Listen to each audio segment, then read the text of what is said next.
everybody. We are at the 3rd World Congress of Cardiometabolic Medicine and we are live from Mumbai, Hotel Leela. We are happy to have with us Dr. Piyush Manoria, who is a leading gastroenterologist and Director of Gastroenterology at Manoria Hospital at Bhopal. So we welcome you here. So we begin our discussion and talk by asking you one of the few very common conditions which a gastroenterologist or a physician deals with. Sir, we begin our talk by asking you what do we actually mean by pancreatitis? Pancreatitis simply means inflammation in the pancreas, which can be caused by various causes. It is a common medical emergencies and one of the most common cause of admission in ICU in the gastroenterology settings. Patients of pancreatitis usually present with an acute abdominal pain and they come in emergency to us. So apart from acute abdominal pain, what are the other features with which we can recognize pancreatitis? The pancreatitis, the most common, as you said, pain in abdomen, then they can come with vomiting, and the third most common symptom is not able to pass motion in flatus. So if these three triads are present and along with the biochemical values, that is amylase and lipase should be more than 3 times the upper limit of normal, with these we can easily diagnose the pancreatitis. So clinically, if you suspect a case of pancreatitis, then how do you approach that patient? Like what are the investigations which we commonly do to confirm the patients have pancreatitis? Yeah, if the patient has typical symptoms suggesting of pancreatitis, the amylase or lipase value more than 3 times of upper limit of normal can diagnose pancreatitis. But if somebody, the clinical symptoms, you have doubt in your clinical symptoms and amylase levels are more than 3 times, you have to do an imaging to diagnose. So out of the 3, clinical, biochemical and imaging, 2 should suggestive of pancreatitis to diagnose a case of pancreatitis. So apart from clinical investigations, lab investigations and radiology, we could make a diagnosis of acute pancreatitis. So what are the complications which we see in a patient of acute pancreatitis if they are not treated timely? Yeah, it's a very serious illness which can be of 2 types, mild and severe. Mild pancreatitis usually patient get rid of this in 3 to 4 days, but severe pancreatitis has many complications.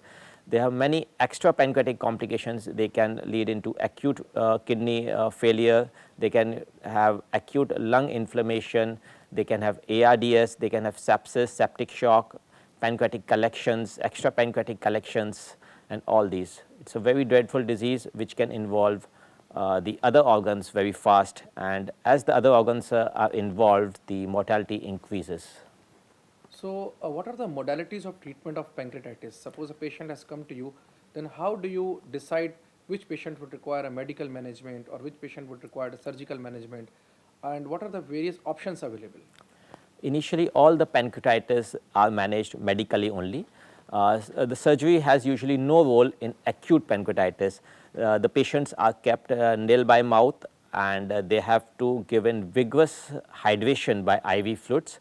The IV fluid of choice is Ringer lactate and they should be vigorously hydrated to the level of 120 to 150 ml per hour. Then they should be given IV painkillers according to their pain.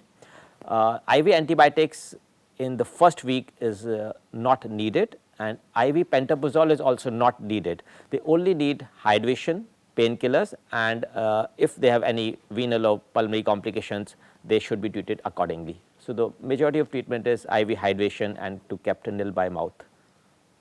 So your topic for today is metabolic pancreatitis. So we would like to know what we actually understand by metabolic pancreatitis. The most common cause of pancreatitis in society is alcohol and gallstones, and there are very many metabolic conditions which can also lead to acute pancreatitis, and the most common of which is hypertriglyceridemias. The hypertriglyceridemia causing pancreatitis is less known among physicians, and so there should be little awareness among it as it's the 3rd most common cause of pancreatitis. So the importance of metabolic pancreatitis is, along with the general management, specific treatment is also needed to reduce the risk factors so that recurrent attack of pancreatitis should be prevented. So So how do you treat, like if you have a patient and you suspect it to be a case of metabolic pancreatitis, so what are the treatment guidelines? Like how do you treat these patients? Yeah, it depends which metabolic condition. I have said, the most common is hypertriglyceridemia. So if the triglyceride level is more than 1000 milligram per deciliter, it is a definitive cause of pancreatitis, and along with the general management, you should start the patients with the drugs which lowers the triglyceride. The first drug is fibrates. You should start the fenofibrates in the dose of 160 mg OD, and along with it you can add, if the triglyceride is very high, you can add niacin, omega-3 fatty acids and other drugs to keep the triglyceride level to at least to less than 500, so that further attack of pancreatitis is prevented. Thank you, Dr. Piyush, for sparing your time and enlightening us with the topic of pancreatitis. Thank you very much. Thank you. Thank you.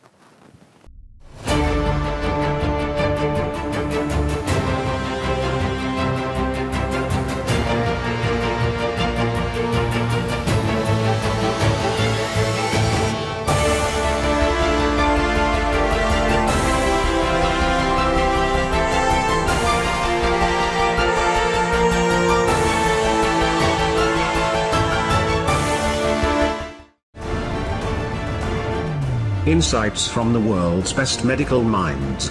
You are watching TheRightDoctors.com.